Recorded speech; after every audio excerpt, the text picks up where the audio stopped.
What's going on, everybody? Welcome to the video. I hope you're having a fantastic day. So if you have an older vehicle with CarPlay or Android Auto that uses a wire, you're going to want to keep watching because this little device is going to be a game changer for your car's infotainment. And if you stay tuned till the end, I'll tell you how to get one of these for 10% off. This is the Max AI box made by OneCarRadio. And what does it do?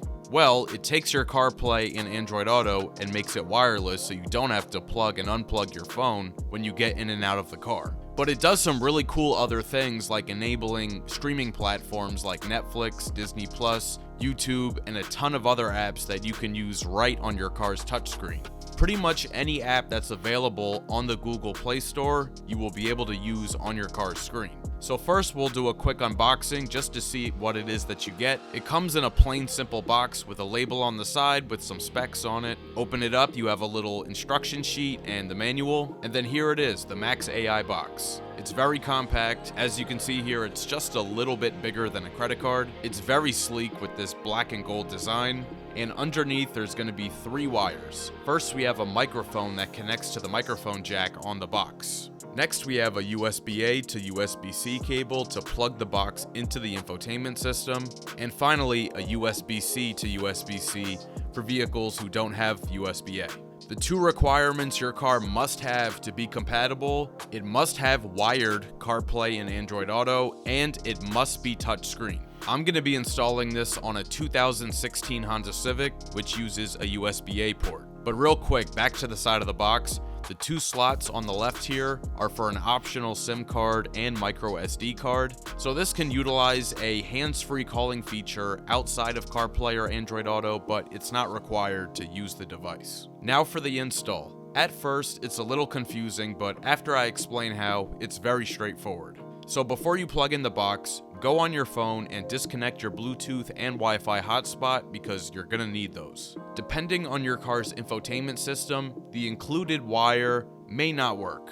This did happen to me because my infotainment system has always been kind of finicky, so it only works with OEM Apple and Android chargers. So when I first plugged it in with the included wire, it wouldn't register. But when I grabbed the charger from my old Galaxy S8, it worked perfectly. So if you run into that issue, just try a different wire. Once it boots up, the pairing process for wireless CarPlay is exactly how it is on any other car. The device pops up in your Bluetooth settings and you hit connect. Here it's called the GT6, BT, etc. Then you enable CarPlay on the phone, then accept the warning on the screen, and then boom, you're in. Works perfectly fine, doesn't feel any different than the CarPlay I already use with the wire. Now to access the rest of the functions this has, you hit the exit icon in CarPlay and it brings you to the system's home screen. And FYI, the CarPlay app is actually labeled as Car Auto, so that's where you go for CarPlay.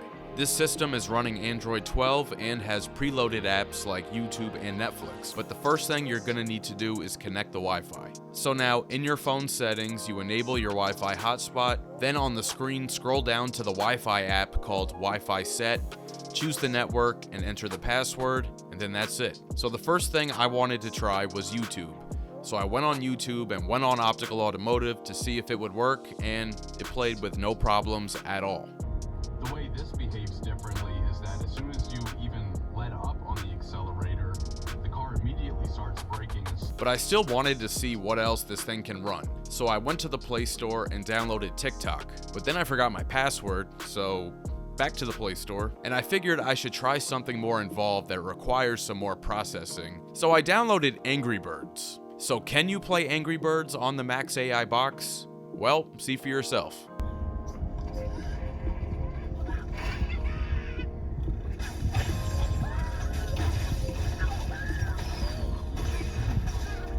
Now, aside from what I've demonstrated so far, there's still more things it can do. It can do split screen and have more than one app running at the same time. You can also have YouTube playing in a mini window while using CarPlay. It has its own navigation system, and it can sync with other devices to stream content on multiple screens, like if you have kids in the back. If you choose to use a SIM card, that would eliminate the need to use the Wi-Fi hotspot on your phone, and then the box would be able to just run on its own data plan. And full disclaimer for legal purposes, you should only be watching video on your screen when your vehicle is parked and not in motion.